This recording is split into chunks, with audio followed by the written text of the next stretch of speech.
There are some buildings that are absolutely synonymous with London, and in this video I'm going to share with you 5 of the most iconic, so you definitely don't want to miss it.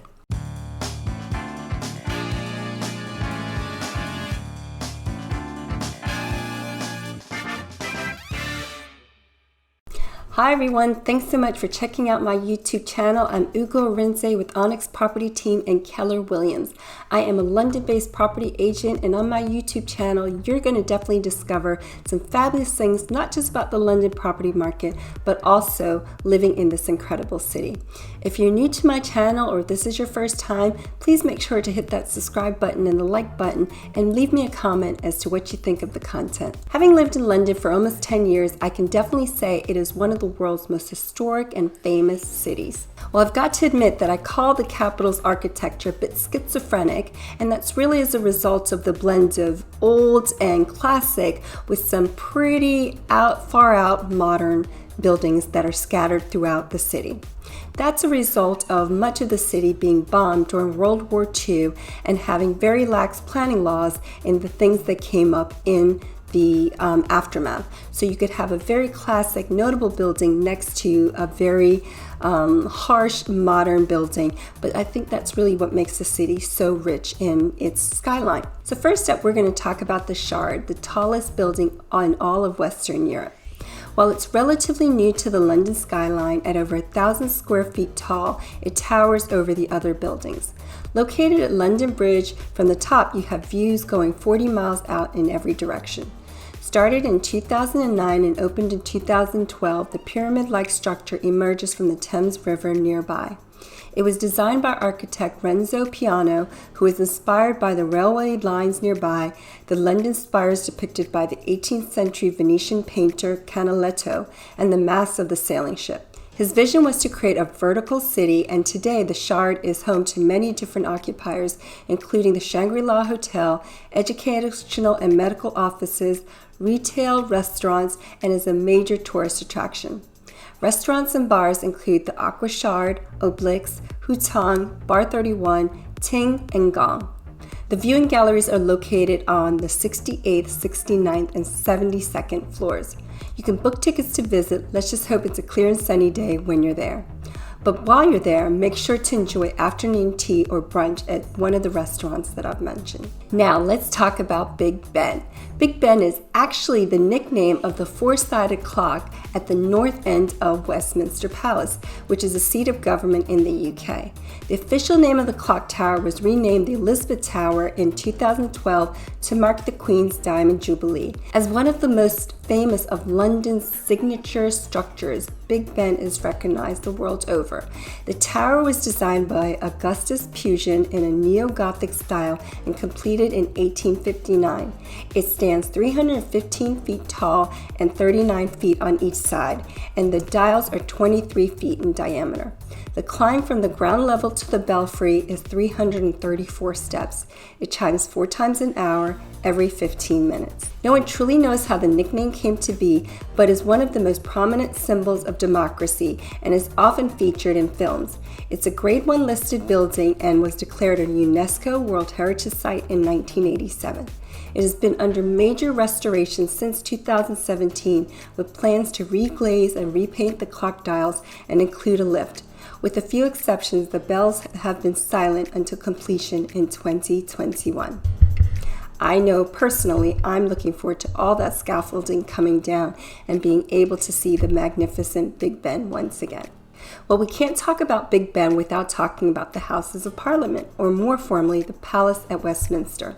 While technically it retains its original status as a royal residence, today it functions as a meeting place for the 2 Houses of Parliament, the House of Commons and the House of Lords. It sits on the north bank of the Thames River. The first royal palace construction on the site dates back to the 11th century, and it was the primary residence of the kings of England until the fire destroyed the royal apartments in 1512, after which the nearby Palace of Whitehall was established. The remainder of Westminster continued to serve as the home of Parliament, which had met there since the 13th century.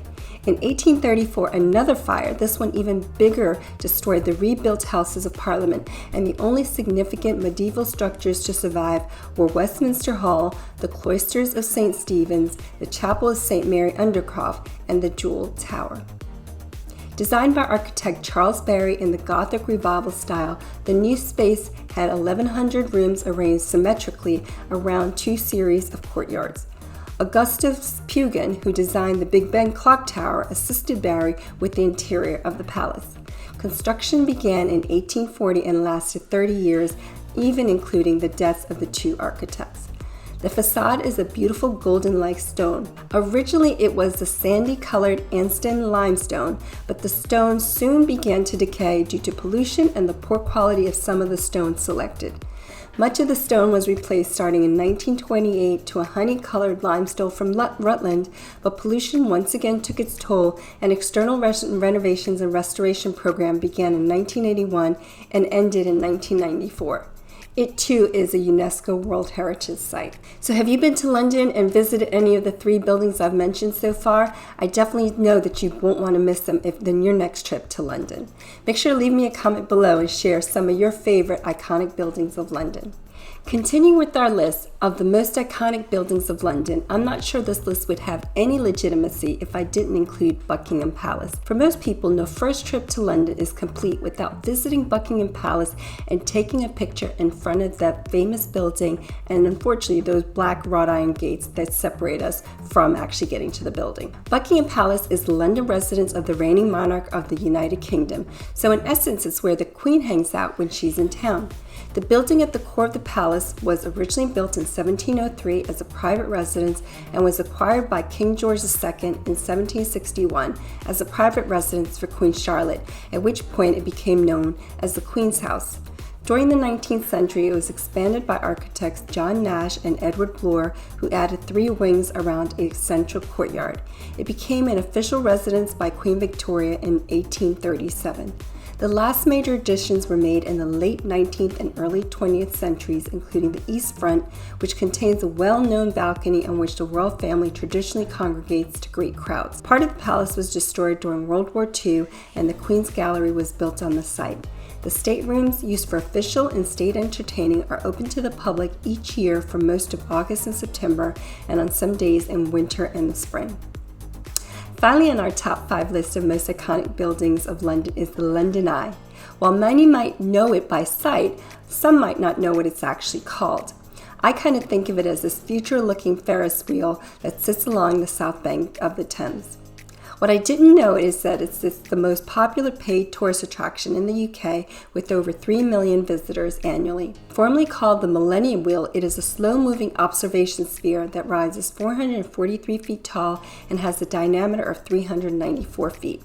It has 32 capsules corresponding to the 32 boroughs of London, and each has the capacity for 25 passengers. Built in 1999 and until the Shard opened in 2012, it was the highest observation point available to the public. It originated as an entry submission by David Marks and Julia Barfield of Marks Barfield Architects in 1993 as part of a competition sponsored by the Sunday Times and the Great Britain Architecture Foundation for a new landmark to commemorate the millennium in London. Ironically, no winner was declared, but Marks and Barfield decided to push the development of the project themselves and found the site where the wheel now stands. Much of the funding was provided by British Airways. Construction began in 1998 and it was ceremonially opened by Prime Minister Tony Blair on December 31, 1999. It was originally scheduled to be dismantled after 5 years, but has remained due to its popularity. In 2006, a decorative lighting system was installed in order to make the wheel more prominent at night. Another fun fact is that the wheel moves so slowly at 2 revolutions per hour that it doesn't need to stop to offload or take on new passengers.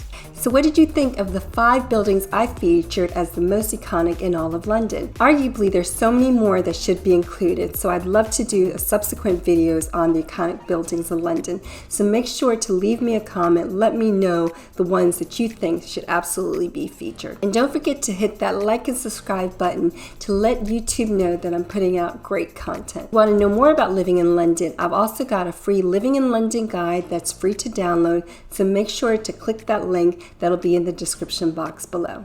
Thanks so much for watching. Make sure to check out the other videos on my YouTube channel where I feature the London property market and showing off all the fabulous things to do in this city. And don't forget to hit the subscribe button so you don't miss a thing. So that's Arinzeh with Onyx Property Consultants and Keller Williams. Bye for now.